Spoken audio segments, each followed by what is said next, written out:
जरांगेंचा मुख्यमंत्र्यांच्या ओएसडींवर गंभीर आरोप। दिल्लीत षडयंत्र रचलं जातंय, 3 मंत्र्यांचाही सहभाग। तर उपोषण मागे घ्यावं फडणवीसांचं आवाहन।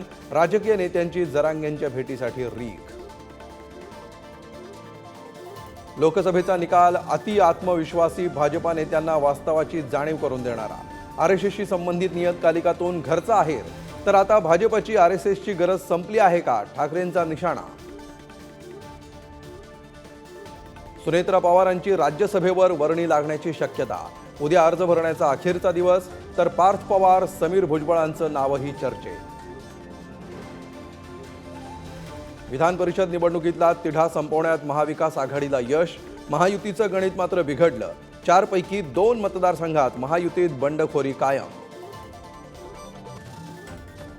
3 आठवड्यात डोंबिवलीतल्या एमआयडीसीत अग्नितांडव। 4 कंपन्या संपूर्णपणे जळून खाक। मालमत्तेचं मोठं नुकसान। महाराष्ट्रातील सरकारी शाळांमधील माध्यान्ह भोजनात 15 नवीन पदार्थ। तृणधान्य, कडधान्यासह गोड पदार्थांचाही समावेश। चालू शैक्षणिक वर्षापासून नवा मेन्यू लागू होणार। कॉलेजमध्ये आता वर्षातून 2दा प्रवेश घेता येणार। प्रवेश प्रक्रियेत बदल करण्यास यूजीसीची परवानगी। विद्यार्थ्यांचं वर्ष वाया जाऊ नये म्हणून यूजीसीचा निर्णय। कुवेतमध्ये निवासी इमारतीला भीषण आग।